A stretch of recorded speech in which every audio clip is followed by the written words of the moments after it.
Hello friends, स्वागत है आप सभी का मेरे YouTube channel SV coaching classes पर।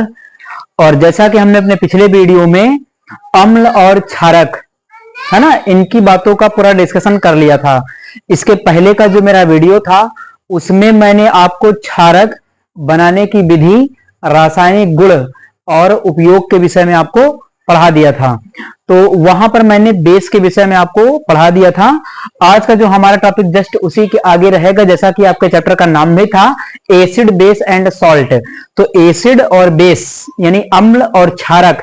अब क्षारक को आप क्षार भी कह सकते हैं, क्षार भी लिख सकते हैं, कोई दिक्कत नहीं है, है ना। तो मैंने क्षारक लिखा हुआ तो आप क्षारक भी लिख सकते हैं या क्षार लिख दीजिए, कोई दिक्कत कोई परेशानी नहीं उसमें। तो आज का जो हमारा टॉपिक रहेगा वो है साल्ट यानी लवण। तो देखिए लवण में होता क्या है कि यहां पर लवण की लिखी हुई डिफिनेशन। तो सबसे पहले हम इसकी परिभाषा को देखेंगे कि सॉल्ट की डिफिनेशन क्या कहती है, क्या बताया गया सॉल्ट में। तो देखिए लिखा हुआ है कि अम्ल तथा क्षारक की उदासीनीकरण अभिक्रिया के फल स्वरूप बने आयनिक यौगिक को क्या कहते हैं, सॉल्ट कहते हैं। यानी अम्ल तथा क्षारक की उदासीनीकरण अभिक्रिया के फल स्वरूप बने हुए आयनिक यौगिक को, यानी अम्ल की क्रिया और क्षारक की क्रिया, और क्षारक को क्षार भी कह सकते हैं, तो क्षार भी लिख सकते हैं, कोई दिक्कत नहीं है। आप ऐसे भी कह सकते हैं कि अम्ल तथा क्षार की उदासीनीकरण अभिक्रिया के फलस्वरूप बने हुए आयनिक यौगिक को क्या कहते हैं, लवण कहते हैं, साल्ट कहते हैं। अब ये उदासीनीकरण अभिक्रिया क्या होती है, उदासीनीकरण अभिक्रिया वो होती है जिसमें पॉजिटिव निगेटिव चार्ज क्या है मिलकर के आपस में न्यूट्रलाइज हो जाएं, उदासीन हो जाएं, है ना। और यहां पर एक चीज ध्यान रखिएगा कि ये जो लवण के निर्माण की क्रिया विधि है ना, यानी लवण बनाने की जो प्रक्रिया है, साल्ट का जो फॉर्मेशन है, ये अभिक्रिया एक प्रकार की आपकी एक्सोथर्मिक रिएक्शन होती है। एक्सोथर्मिक रिएक्शन का मतलब ऊष्माक्षेपी अभिक्रिया। ऊष्माक्षेपी क्या होती है, ऊष्माक्षेपी अभिक्रिया वे अभिक्रियाएं होती जिनमें ऊष्मा बाहर निकलती है ना, उत्पाद बनने के साथ साथ ऊष्मा निर्मुक्त होती है। तो चलिए इस डिफिनेशन का हम कोई एग्जांपल लेकर के आपको समझाते हैं। तो देखिए लिखा क्या हुआ है कि अम्ल तथा क्षारक। तो आप कोई भी एसिड ले लीजिए, आप कोई भी आपको एसिड पता हो तो वो ले लीजिए। मुझे नाम याद आ रहा है HCl का, तो मैं HCl ले लेता हूं, हाइड्रोक्लोरिक अम्ल, है ना। तो चलिए एग्जाम्पल लिख देते हैं यहां पर। मुझे नाम याद आया HCl का, हाइड्रोक्लोरिक अम्ल का। ठीक, तो चलिए HCl ले लेते हैं। HCl। क्षारक, क्षारक में मुझे नाम याद आया सोडियम हाइड्रोक्साइड का, आप किसी का भी नाम याद कर सकते हैं। तो क्षारक में चलिए हम लिख लेते हैं सोडियम हाइड्रोक्साइड NaOH, है ना। तो ये क्या है, एक अम्ल है। NaOH क्या है, एक क्षारक है। HCl, अच्छा एक बात ये बताइए, HCl अगर अम्ल है तो किसकी अवधारणा में कहा गया था कि HCl एक अम्ल है। HCl को कैसे पहचानेंगे कि ये अम्ल है ना। तो आपके जो आर्हेनियस की अवधारणा थी वहां यहां पर जो है उन्हीं की अवधारणा लग रही है ना, कि जो H+ आयन देते हैं, हाइड्रोजन आयन देते हैं, वो क्या होते हैं, एसिड होते हैं, अम्ल होते हैं, है ना। और ये क्या है, क्षारक है। यहाँ क्षारक के लिए देखिए OH है पहचान, ये भी आर्हेनियस की अवधारणा है कि जिसमें OH- आयन होता है वो क्षारक होता है ना। तो ये हो गया एसिड और ये हो गया बेस यानी क्षारक आपका, है ना। तो क्षारक, अब इस क्षारक को आप क्षार भी लिख सकते हैं, कोई दिक्कत कोई समस्या कोई परेशानी नहीं है, तो बिल्कुल लिख सकते हैं। तो अम्ल और क्षारक। अब यहां पर देखिएगा रिएक्शन तो मैं डायरेक्ट भी लिखा सकता हूं कि आपको NaCl, लेकिन जरा से यहाँ एक चीज और आपको समझा देता हूं, प्लस माइनस वाली बातें, है ना। जैसे आप मान लिया कभी भूल जाएं तो कैसे करेंगे। तो H पर देखिए लगता है प्लस और Cl पर लगता है माइनस, ये होता है। Na पर लगता है प्लस और OH पर लगता है माइनस। अब क्या करना होगा, इसका प्लस उसके माइनस से जुड़ जाएगा, इसका माइनस उसके प्लस से जुड़ जाएगा। अपोजिट चार्ज वालों को क्या करना है, आपस में ऐड कर देना है, जोड़ देना है। तो देखिए यहां माइनस है, ये माइनस वाला भाग उसमें प्लस वाले भाग यानी Na+ से क्या हो जाएगा, जुड़ जाएगा। ये प्लस वाला भाग उसके माइनस वाले भाग से ऐड हो जाएगा। तो देखिए अगर HOH से जुड़ेगा, देखिए HOH से जुड़ेगा तो क्या बनेगा, आपको देख करके ही नजर आ रहा होगा, H2O बनेगा, वाटर बनेगा, है ना। देखिए इन दोनों के मिलने से क्या होगा, H2O बनेगा। और Cl Na के साथ जुड़ेगा, देखिए Cl- है और Na+ है, ये है, इसके साथ जुड़ करके ये क्या बनाएगा, NaCl बनाएगा इस प्रकार से, है ना। तो ये Cl और ये Na मिलकर के क्या बनेगा, NaCl बनेगा, और H और OH मिलकर के क्या बनेगा, वाटर बनेगा, H2O बनेगा, है ना। तो ये है अम्ल और क्षार की उदासीनीकरण अभिक्रिया, और अम्ल क्षार की उदासीनीकरण अभिक्रिया के फलस्वरूप बने हुए आयनिक यौगिक, आयनिक यौगिक का मतलब प्लस हो माइनस चार्ज हो, यानी इस पर प्लस माइनस का चार्ज हो, वही तो आयनिक यौगिक होगा। ये देखिए सोडियम क्लोराइड लिखा है, इसमें दो आयन है, कौन सा है, Na प्लस है और Cl माइनस है, देखिए दो आयन है कि नहीं है। तो ये जो आयनिक यौगिक आपका NaCl बना हुआ है, ये क्या कहलाएगा, लवण कहलाएगा। अब देखिए एक चीज यहां पर, और ये NaCl बन गया, ये वाटर हो गया, यहां कुछ मात्रा में क्या होगा, हीट निकलती है, ऊष्मा निकलती है। तो प्लस में हम आपको समझाने के लिए बता देते हैं केवल कि यहां से कुछ मात्रा में ऊष्मा भी निकलती है, हीट निकलती है ना। हालांकि ऊष्मा आपको लिखना नहीं है, मैंने बता दिया है केवल कि कुछ मात्रा में यहां पर ऊष्मा भी निकलती है। इसीलिए कहा जाता है कि जो साल्ट का फॉर्मेशन है, जो लवण के निर्माण की क्रिया विधि है, वो कैसी होती है। मान लिया ऑब्जेक्टिव प्रश्न में आपसे पूछ लिया जाए कि लवण के निर्माण की प्रक्रिया किस प्रकार की अभिक्रिया है, ऊष्मा छेपी, ऊष्मा शोषी, ऑक्सीकरण, अपचयन, या कोई और ऑप्शन देकर के आपसे पूछा जा सकता है। तो याद रखिएगा कि ये कैसी रिएक्शन है, एक्सोथर्मिक रिएक्शन है, यानी ऊष्मा छेपी अभिक्रिया है।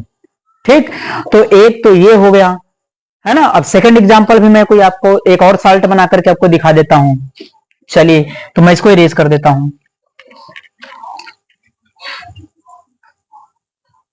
चलिए, तो दूसरा कोई अम्ल ले लेते, मुझे याद आ रहा है सल्फ्यूरिक अम्ल। तो सल्फ्यूरिक अम्ल ले लेते, सेकंड एग्जांपल ले लेते यहां से। मैंने ले लिया H2SO4, ये ले लिया सल्फ्यूरिक अम्ल, इस बार मुझे ध्यान आया। दूसरा कोई भी आप क्षारक ले लीजिए, क्षारक में मुझे नाम याद आया सोडियम हाइड्रोक्साइड, या आप मैग्नीशियम हाइड्रोक्साइड कर सकते हैं, है ना, उसको भी ले सकते हैं, कोई दिक्कत नहीं है। चलिए, अगर मैग्नीशियम हाइड्रोक्साइड लेना चाहें तो वो भी ले सकते हैं, वहां भी कोई दिक्कत नहीं है। तो चलिए मैं यही ले लेता हूं, मैग्नीशियम हाइड्रोक्साइड ले लिया, है ना, ये ले लिया मैग्नीशियम हाइड्रोक्साइड। फिर क्या होगा, यहां भी वही होगा, प्लस वाला माइनस से, माइनस वाला प्लस से। तो देखिए यहां पर क्या बनेगा, मैग्नीशियम, यहां पर देखिए ये लगेगा हाइड्रोजन पर प्लस, और यहां पर लगेगा 2 माइनस, यहां 2 प्लस और 2 माइनस। इधर क्या होगा, यहां 2 प्लस और 2 माइनस। तो इसमें भी वैसे ही मुझे जोड़ना है, प्लस और माइनस अपोजिट सिंबल वाले ऐड कर देना है। ठीक, तो यहां पर हाइड्रोजन कहां जाएगा, देखिए OH के साथ जुड़ जाएगा, 2 प्लस का है तो यहां पर 2 माइनस हो जाएगा, क्या बनेगा, 2H2O बनेगा, है ना, और SO4 के साथ मैग्नीशियम जुड़ जाएगा। तो चलिए बना देते हैं इसको प्रोडक्ट में हम, MgSO4, ये मैग्नीशियम सल्फेट बन गया, ये भी एक सॉल्ट है, मैग्नीशियम सल्फेट भी एक सॉल्ट है ना। और क्या बनेगा, देखिए यहां पर 2 हाइड्रोजन ये, और यहां पर कितने, 2 हाइड्रोजन ये, 4 हाइड्रोजन हो गए। तो क्या लिखेंगे हम यहाँ पर, 2H2O, देखिए 2 ऑक्सीजन हो गए और 4 हाइड्रोजन हो गए। तो इस प्रकार से फॉर्मेशन हो गया मैग्नीशियम सल्फेट का।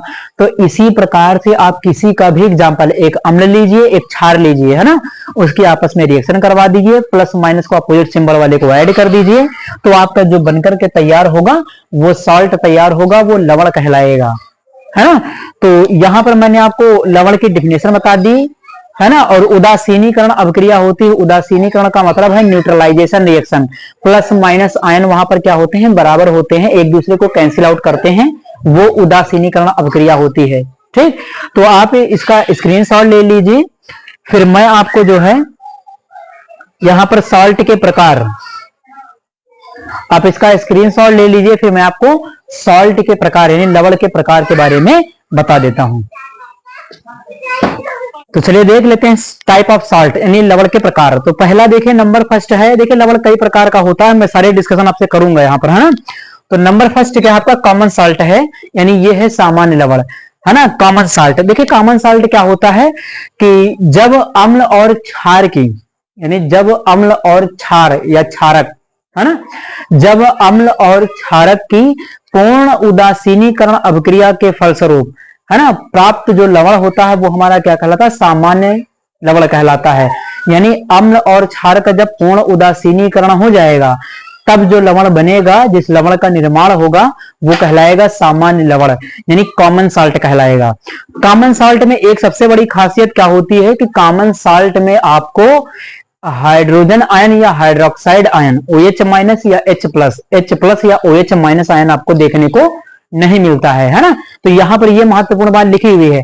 डिफिनेशन तो मैंने आपको पहले बता दिया, डिफिनेशन तो बिल्कुल आसान है कि जब अम्ल और क्षारक का पूर्ण उदासीनीकरण होता है तो प्राप्त आयनिक यौगिक को सामान्य लवण कहते हैं। ठीक, डिफिनेशन तो ये हो गई। उसके बाद इसका इंपॉर्टेंट पॉइंट वो ये ध्यान रखने वाला है कि सामान्य लवण में, सामान्य दोबारा हो गया है यहां, इसको हटा देते हैं, सामान्य लवण में हाइड्रोजन आयन व हाइड्रोक्साइड आयन का अभाव होता है, यानी हाइड्रोक्सिल आयन और H प्लस का यहां पर क्या होता है, अभाव होता है ना। अब चलिए एग्जाम्पल मैंने दो भी आपको जो पीछे बताए थे वो भी क्या थे आपके, वो भी कॉमन साल्ट ही थे, है ना। वो भी जो बनाया था वो सामान्य साल्ट थे। वैसे मैं यहाँ पर और एग्जाम्पल आपको बता देता हूँ। चलिए जैसे एग्जाम्पल हम ले लेते हैं यहाँ पर, जैसे मुझे किसी क्षारक का नाम याद आया KOH, पोटेशियम हाइड्रोक्साइड, तो चलिए मुझे नाम याद आया पोटेशियम हाइड्रोक्साइड का। ठीक, दूसरा नाम याद आया मुझे हाइड्रोक्लोरिक अम्ल का, HCl का याद आया नाम। चलिए HCl का नाम याद आएगा तो HCl को लिख लेते हैं, तो ये आ गया HCl, है ना। अब आपको पता है कि एक अम्ल है और एक क्षारक है, तो फिर वही काम, अम्ल और क्षारक की उदासीनीकरण अभिक्रिया होगी, है ना। तो देखिए फिर क्या होगा, K प्लस इस पर लगेगा प्लस, यहां पर लगेगा माइनस, यहां पर लगेगा प्लस और यहां पर लगेगा माइनस।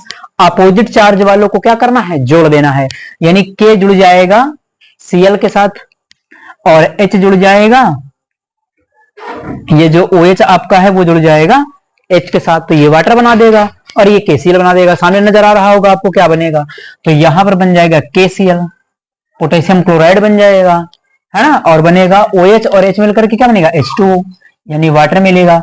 ये फिर एक्सोथर्मिक रिएक्शन है, सारे साल्ट का जो फॉर्मेशन है वो सारी की सारी आपकी एक्सोथर्मिक रिएक्शन होती है, आप उसको याद रखिएगा, है ना। ऊष्मा क्षेपीय अभिक्रियाएं, जहां से हीट रिलीज होती है ऊष्मा निकलती है। ठीक, तो ये एग्जांपल मैंने ले लिया।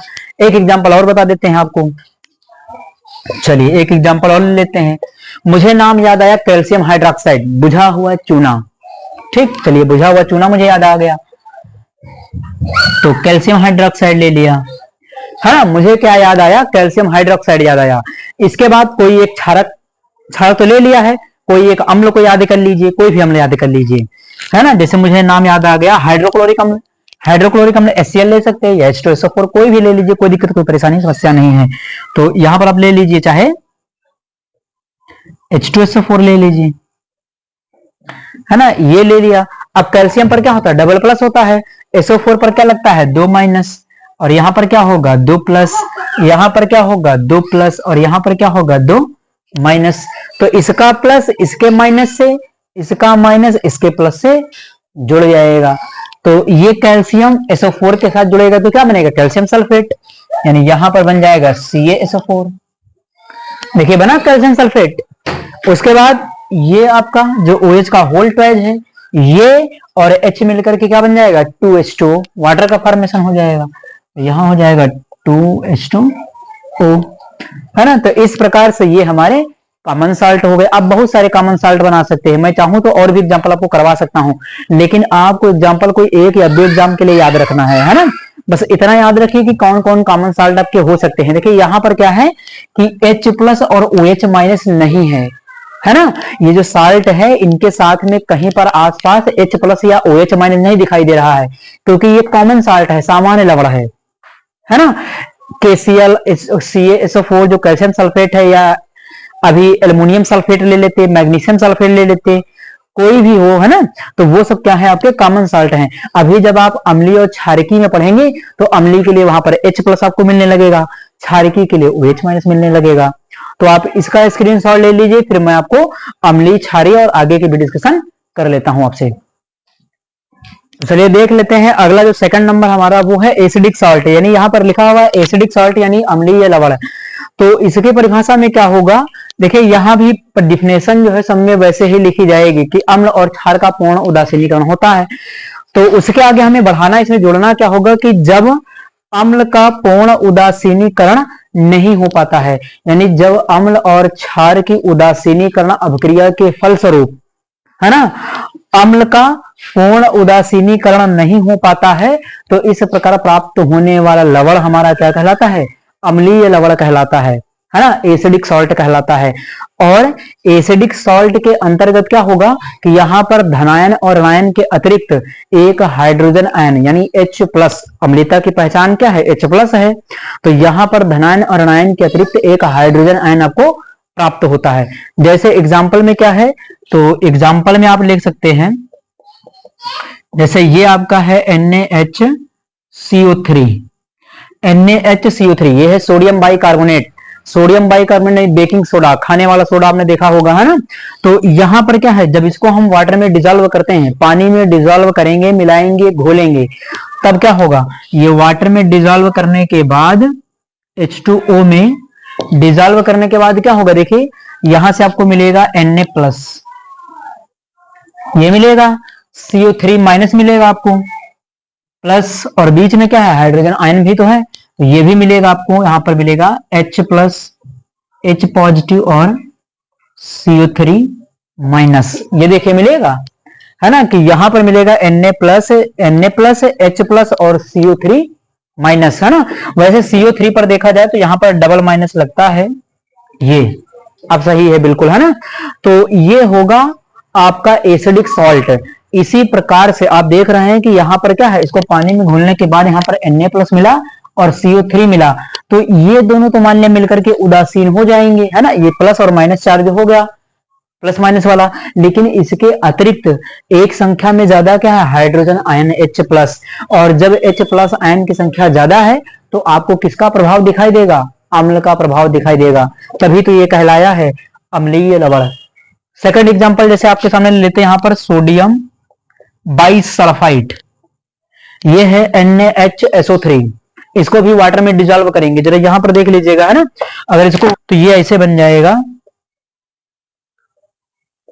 ये NaHSO3, तो ये बनेगा सोडियम आयन, इसके अंदर बनेगा, और हाइड्रोजन आयन बनेगा, और इसके अंदर बनेगा SO3 यानी सल्फाइड आयन बनेगा। तीन आपको यहां पर मिलेंगे, यानी सोडियम आयन मिल जाएगा, हाइड्रोजन आयन मिल जाएगा, और सल्फाइड आयन आपको मिल जाएगा। वाटर में डिजोल्व करने के बाद, पानी में घोलने के बाद यहां पर आपको H2O मिल जाएगा। ठीक, तो इसको भी डिजोल्व करने के बाद ये भी तीन भागों में ऐसे टूट जाएगा, H2O, Na प्लस, और हाइड्रोजन इसके अंदर है ही तो H प्लस भी मिल जाएगा, और SO3 ये मिल जाएगा माइनस। तो इस प्रकार से यहां भी देखिए क्या है, प्लस और माइनस चार्ज के अतिरिक्त एक हाइड्रोजन आयन ज्यादा है, और हाइड्रोजन आयन होने की वजह से ही यहां पर क्या है, एसिडिटी आपको नजर आएगी, अम्लीयता नजर आएगी, और ये साल्ट जो बनेगा वो कहलाएगा आपका एसिडिक सॉल्ट, है ना। तो आप इसका स्क्रीनशॉट ले लीजिए, फिर मैं आपको बेसिक सॉल्ट और अन्य सॉल्ट के विषय में भी बता देता हूं। देख लेते हैं अगले सॉल्ट के विषय में। तो अगला जो हमारा है वो है क्षारकीय लवण, यानी ये है बेसिक सॉल्ट। एसिडिक सॉल्ट का डिस्कशन कर लिया है, अब हमें पढ़ना है बेसिक सॉल्ट के विषय में। देखिए अब बेसिक सॉल्ट क्या होगा, तो बेसिक सॉल्ट वो होगा जहां पर बेस का प्रभाव नजर आएगा, यानी क्षारक का प्रभाव नजर आएगा, है ना। तो यहां पर क्या होगा, परिभाषा बिल्कुल सेम बनेगी वैसे ही, कि जब अम्ल और क्षार की पूर्ण उदासीनीकरण अभिक्रिया के फलस्वरूप, यानी जब अम्ल और क्षार की पूर्ण उदासीनीकरण अभिक्रिया के फलस्वरूप क्षार का पूर्ण उदासीनीकरण नहीं हो पाता है, तो प्राप्त होने वाला लवण क्षारकीय लवण कहलाता है। इसमें धनायन और ऋणायन यानी पॉजिटिव और नेगेटिव चार्ज के अलावा आपको क्या मिलेगा, हाइड्रोक्सिल आयन यानी OH माइनस एक्स्ट्रा मिलेगा, अतिरिक्त मिलेगा, तभी तो उसका आपको इफेक्ट दिखाई देगा उसमें। और जब OH माइनस आपको यहाँ पर एक्स्ट्रा मिलेगा, तभी आपको बेस का प्रभाव वहां पर इफेक्ट दिखाई देगा, है ना।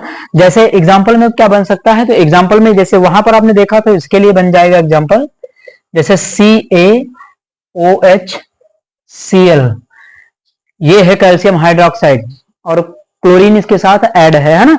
तो यहां पर जैसे क्या, इसको वाटर में डिजोल्व किया जाए तो ये तीन भागों में ऐसे टूट जाएगा, यानी वाटर में डिजोल्व करने के बाद, पानी में घोलने के बाद ये H2O में Ca ये डबल प्लस हो जाएगा, एक हाइड्रोक्सिल आयन है तो वो भी तो मिलेगा आपको, OH माइनस मिल जाएगा, ये मिलेगा। और उसके बाद तीसरा क्या है, Cl माइनस भी दिया गया है, तो ये Cl माइनस आपको मिल जाएगा। देखिए पॉजिटिव नेगेटिव चार्ज बराबर करने के लिए आवेश तो बराबर होगा, लेकिन यहाँ पर संख्या देखिए किसकी है, OH माइनस की, तो इफेक्ट दिखाई देगा OH माइनस का। मान लिया कि जैसे आपको क्या किया जाए कि आपको दो कलर मिला करके एक कोई तीसरा कलर तैयार करना हो, है ना। जैसे छोटी सी बात एग्जांपल के लिए लेते हैं, जैसे मुझे मिलाना है ना, लाल और हरा कलर को इसे मिलाना है ना, तो इसको मिला करके मुझे कोई तीसरा कलर प्राप्त होगा, है ना सर। रेड कलर और हरा रंग जो है, लाल रंग और हरे रंग को मिला करके क्या करना है कि कोई टर्सरी तीसरा रंग प्राप्त करना है। तो यहां पर मान लिया कि कोई तीसरा कलर कोई भी हो सकता है, जो भी बनेगा इससे, है ना, तीसरा कलर कोई भी होगा। तो यहां पर क्या होगा कि जैसे मान लिया कि अगर लाल रंग का प्रभाव अधिक होगा, यानी लाल रंग की क्वांटिटी ज्यादा होगी, तो आपको लाल रंग का प्रभाव दिखाई देगा, है ना। तो इसी प्रकार से मान लिया कि जैसे ये हमारा एसिड था, इसको मान लेते कि जैसे ये अम्ल था और ये क्षारक था, है ना, ये अम्ल था और ये क्षारक था। तो यहां पर इफेक्ट किसका, मान लिया कि अम्ल का प्रभाव ज्यादा है, अम्ल की मात्रा ज्यादा है, यानी लाल रंग की मात्रा ज्यादा है, तो आपको जो तीसरा कलर मिलेगा उसमें लाल रंग की मात्रा ज्यादा नजर आएगी, होगा ना यही। तो यही तो कह रहा था, है ना। तो जब लाल रंग, जिसको मैंने अम्ल का नाम दिया है या अम्ल को लाल रंग का नाम दिया, तो जब इसकी क्वांटिटी ज्यादा होगी तो इसका प्रभाव नजर आएगा, और जब इस हरे कलर की क्वांटिटी ज्यादा होगी, मात्रा ज्यादा होगी, है ना, जैसे मान लो इसकी क्वांटिटी कम है, इसकी क्वांटिटी ज्यादा है, तो आपको तीसरे कलर में इस हरे वाले का इफेक्ट क्या होगा, दिखाई देगा, है ना। यही डिफिनेशन कह रही थी कि अगर अम्ल का प्रभाव ज्यादा है तो सोल्यूशन जो विलयन बनेगा वो कैसा हो जाएगा, एसिडिक हो जाएगा, तो वो आपका अम्लीय लवण कहलाएगा। अगर आपके OH माइनस आयन की संख्या ज्यादा है, OH की कंसेंट्रेशन या क्वांटिटी ज्यादा है, तो वो जो आपको सोल्यूशन मिलेगा, जो वो आपका साल्ट होगा, वो आपका क्षारकीय लवण हो जाएगा, है ना। तो एक जनरल एग्जांपल समझने के लिए मैंने आपके लिए लिखा था। तो ये पहला एग्जांपल हो जाएगा। इसके जैसे और भी बहुत सारे एग्जांपल अगर पेपर में मान लिया आता है पहचानने के लिए, एसिडिक बेसिक, तो देख के ही पहचान जाओगे। एसिडिक के लिए एक एक्स्ट्रा H मिलेगा आपको, और बेसिक के लिए क्या मिलेगा, यानी क्षारक के लिए आपको OH माइनस मिल जाएगा, एक्स्ट्रा प्लस माइनस के अतिरिक्त एक OH माइनस मिल जाएगा। तो सीधे सीधे क्या हो जाएगा कि MgOHCl, ये एग्जाम्पल मिल सकता है। बहुत सारे एग्जाम्पल मैं लिख सकता हूँ यहाँ पर, ZnOHCl, ये जिंक हाइड्रोक्साइड के साथ क्लोरीन लगा हुआ है, यहाँ पर मैग्नीशियम हाइड्रोक्साइड के साथ क्लोरीन लगा हुआ है। अगर इनको बनाने का मेथड है तो बनाने का मेथड भी बिल्कुल आसान है कि कैल्शियम हाइड्रोक्साइड ले लीजिए और हाइड्रोक्लोरिक एसिड ले लीजिए, इनकम्प्लीट उसका जो है क्या करिए, न्यूट्रलाइजेशन कर दीजिए। जैसे मैं आपके सामने बना करके भी दिखा देता हूँ, जैसे एक बना करके आपको दिखा देता हूँ। कैल्शियम हाइड्रोक्साइड ले लिया मैंने, ठीक, और ये ले लिया हाइड्रोक्लोरिक एसिड। अब इसकी रिएक्शन मैंने करवाई है, इसका इनकम्प्लीट न्यूट्रलाइजेशन, यानी उदासीनीकरण करवाया है, वो भी कैसा है, आंशिक, इनकम्प्लीट। तो अगर इनकम्प्लीट होगा तो ये बनेगा CaOHCl बन जाएगा, ये बनेगा CaOHCl। और यहां से क्या बन जाएगा, देखिए अब यहां पर एक OH चला गया, एक OH तो भी बचेगा, तो यहां पर बन जाएगा आपका हाइड्रोजन बन जाएगा, है ना, H2, ये बनेगा। देखिए दो वाटर यहां पर, तो एक H2O भी निकल जाएगा आपका, ये हो जाएगा वाटर। इस प्रकार से तो ये आपका बन जाएगा इनकम्प्लीट न्यूट्रलाइजेशन से, उदासीनीकरण से। उसके बाद देखिएगा द्विक लवण, देखिए आपका लिखा हुआ है डबल सॉल्ट, है ना, और ये डबल सॉल्ट का जो एग्जांपल है वो फिटकरी है ना। जिसकी परिभाषा क्या बनेगी कि जब दो विभिन्न प्रकार के, है ना, जब दो विभिन्न प्रकार के एक जैसे समूह वाले लवण, जब दो विभिन्न प्रकार के एक जैसे समूह वाले लवण, है ना, आपस में रिएक्शन करके एक नए लवण का निर्माण करते हैं, तो उसे हम द्विक लवण कहते हैं, है ना। जैसे एग्जांपल में क्या है, जैसे इसका एग्जांपल आपका हो जाता है फिटकरी। बहुत मोस्ट इंपॉर्टेंट और पूछा जाने वाला एग्जांपल है पोटास एलम, जिसको कहते हैं पोटेशियम एल्युमिनियम सल्फेट, है ना। इसको क्या कहते हैं, पोटास एलम, पोटास एलम कहते हैं इसको। रासायनिक नाम है पोटेशियम एल्युमिनियम सल्फेट। फार्मूला भी मैं आपके सामने लिख करके बता देता हूं आपको। जैसे यहां पर है K2SO4 डॉट लगाया, Al2SO4 का होल थ्राइस और डॉट 24H2O, ये है आपका फॉर्मूला। तो फार्मूला बिल्कुल आसान है। अब फार्मूले में करना क्या, अगर मान लीजिए इसको बनाने का मेथड पूछ लिया जाए तो जस्ट अपोजिट में करना कुछ नहीं है, करना जहां पर ये डॉट लगा हुआ है वहां पर आपको क्या करना होगा, प्लस लगाना होगा। इसको बनाने की समीकरण भी इसी से बन जाएगी, है ना। एक ये याद रखिएगा, दूसरा एक एग्जांपल आपका ये हो गया। सेकंड नंबर एग्जांपल जो आपका बनता है वो मोहर साल्ट बनता है, मोहर लवण, है ना, ये इसको भी आप याद रखिएगा। ये एग्जांपल हो सकता है कि आपके ऑब्जेक्टिव प्रश्न में देकर के आपसे पूछा जा सकता है कि कौन सा डबल सॉल्ट है, जिसमें से फिटकरी आपसे बहुत ज्यादा पूछा जाता है कि फिटकरी एक कैसा लवण है। तो यहाँ पर फिटकरी अगर आपसे पूछा जाता है तो आप उसको बताएंगे कि ये एक डबल सॉल्ट है, द्विक लवण है ना। तो इस प्रकार से ये आपका क्षारकीय लवण हो गया और ये आपका डबल सॉल्ट हो गया। इनका स्क्रीनशॉट ले लीजिए, फिर मैं आपके बच्चे में दो सॉल्ट है वो भी आपको बता देता हूं। देखते हैं अगला जो हमारा सॉल्ट है वो है मिक्स्ड सॉल्ट, यानी मिश्रित लवण। देखिए ये भी एग्जांपल, और इसमें जो एग्जांपल आपसे पूछा जाता है वो है ब्लीचिंग पाउडर, यानी कैल्शियम ऑक्सीक्लोराइड या कैल्शियम हाइपोक्लोराइड इसका नाम होता है ना। तो यहाँ पर देखिएगा मिश्रित लवण की डिफिनेशन क्या बनेगी। देखिए लिखा हुआ कि ऐसे लवण जिनके एक अणु में एक या एक से अधिक अम्लीय या क्षारीय मूलक उपस्थित होते हैं, यानी वे लवण जिनमें एक या एक से अधिक अम्लीय या क्षारीय मूलक उपस्थित होता है। अब ये मूलक क्या है ना, अब ये बात फंस गई होगी कि ये मूलक क्या होता है ना। तो मूलक का मतलब होता है समूह, ग्रुप, है ना। हिंदी में, प्योर हिंदी में कहते हैं मूलक, और इंग्लिश में क्या कहते हैं, ग्रुप, या अपनी पढ़ी लिखी भाषा में कहते हैं समूह। तो चलिए देख लेते हैं कि अम्लीय या क्षारीय मूलक उपस्थित होता है। जैसे मैंने एग्जांपल बताया आपको ब्लीचिंग पाउडर का, ऐसे एग्जांपल में मैंने बताया कैल्शियम ऑक्सीक्लोराइड CaOCl2, अम्लीय या क्षारीय मूलक। अब ये अम्लीय या क्षारीय मूलक होता क्या है, एक मिनट जरा इसका डिस्कशन कर लेते हैं आपसे। तो देखिए अम्लीय मूलक, अम्लीय मूलक, अब ये अम्ल से प्राप्त होने वाला, देखिए अम्ल से प्राप्त होने वाला जो भाग है वो कहलाएगा अम्लीय मूलक, यानी अम्ल का समूह अम्लीय मूलक, और क्षार से प्राप्त होने वाला भाग क्षारीय मूलक। जरा देखिएगा एक मिनट, जैसे ये है आपका ब्लीचिंग पाउडर कैल्शियम ऑक्सीक्लोराइड जो दिया गया है आपको, अगर इसको तोड़ेंगे तो कैसे टूटेगा, ये ऐसे टूटेगा Ca2+, है ना, ऑक्सीजन है बीच में, ऑक्सीजन डबल माइनस, फिर क्लोरीन भी है आपका, तो ये 2Cl- ऐसे टूटेगा, ये इस प्रकार से टूटेगा यहाँ पर।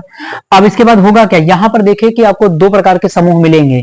कौन कौन मिलेगा, कैल्शियम मिला, कैल्शियम कहां से आया होगा, कैल्शियम आया होगा कैल्शियम हाइड्रोक्साइड से, है ना। देखिए ये जो कैल्शियम है अम्लीय मूलक की बात कर रहा है कि जो अम्ल से प्राप्त होगा, जो अम्ल का भाग होगा वो अम्लीय मूलक, जो क्षार का भाग होगा वो क्षारीय मूलक।